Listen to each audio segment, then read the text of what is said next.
پاش ڕوخانی دیکتاتۆریەت لە عێراقدەوە ئەو کارە ساتانەی کە بەسەر ئەو وڵاتەدا هاتووە هەر لە تیرۆرەوە تا شەڕی داعش و ململانی سیاسی و حیزبی تێکڕابوونەوەی پەکخستنی خزمەتگوزاریە هەرە سەرەتایەکان بۆ هاوڵاتیانی عێراق. بەڵام پاش 20 ساڵ لە ڕوخانی ڕژێم حکومەت بە گوڕێکی نوێ و دەستی کردووە بە دابینکردنی خزمەتگوزاری و نۆژەنکردنەوەی کوچە و کۆڵانەکانی بەغدای پایتەخت.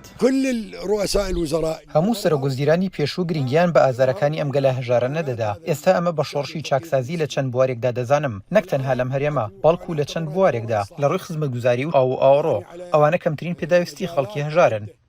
هاوڵاتیان دڵیان خۆشە بە ئاوادانکردنەوە و نۆژەنکردنەوەی گەڕەکەکانیان لە پایتەخت. ئەو ئاوادانکردنەوەی ئێستا لە بەغدا و شەقامی حەیفا و ئەلعەتیفیە و شاری سەدر لە هەموو ناوچەکانی بەغدا ئەنجام دەدرێت زۆر باشە. ئەمە یەکەم سەرۆکوزیرانە کە لەسەر ڕێگای ڕاستە، ئەوانەی پێشووتر هیچ کارێکیان نەکردووە. شارەوانی پایتەخت پلانێکی فراوانتری هەیە بۆ نۆژەنکردن و فراوانکردنی شەقام و دابینکردنی خزمەتگوزاری و بنیادنانەوەی شوێنە دێرین و شارستانەکانی بەغدای پایتەخت.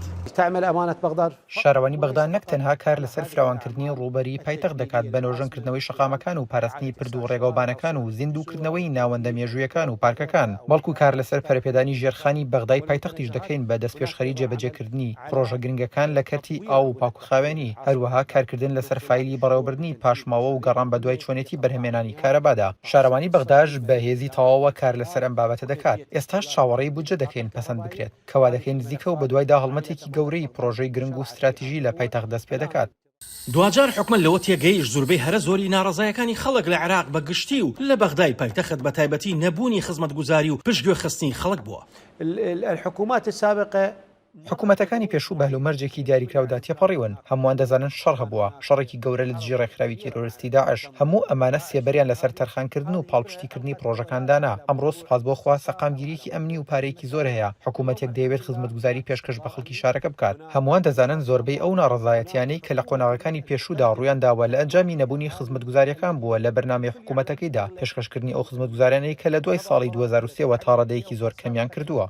خەڵکی واخوازە پارکی جوان و هەڵمەتی نۆژەنکردنەوە و خزمەتگوزاریەکان ئەو وڵاتە ئاوادان بکاتەوە. هەڵمەتێکی ئاوادانکردنەوەی زۆر جوان و نایاب و ناوازەیە. خەڵکی بەغدا دەمێکە چاوەڕێی ئەمە دەکەن بۆ ئەوەی پارک و شوێنی وا جوانی هەبێت کە خەڵک هەناسەی تێدا بدات، چونکە بەغدا پڕ بووە لە بینای کۆنکرێتی و ڕووبەری سەوزایی زۆر کەمە. ئەم پارکە ئەبوونەواسە زۆر کۆنە و سوپاس بۆخوا حکوومەت ئاگداری بووە و نۆژەنکردنەوەی کردوێتی بە شوێنێکی خۆش بۆ خێزانەکان کە دەتوانن کات بەسەربەرن. سەرباری ئەوەی عێراقیشەکە لە وڵاتە دەوڵەمەندەکانی ناوچەکە و پشتی بەداهاتی نەوت بەستووە، بەڵام لە ڕێی خزمەتگوزاری و ئاوادانکردنەوە و چارەسەرکردنی کێشەی ئاو و کارەبا و ڕێگەوبانەوە هێشتا لە ئاسی دەوڵەمەندی وڵاتەکە و خواستی خەڵکەکەدا نییە. خەڵکی واخوازە ئەو ئاوادانکردنەوە و خزمەتگوزاریە بەردەوام بێ. ئاسۆ جەبار، دەنگی ئەمریکا.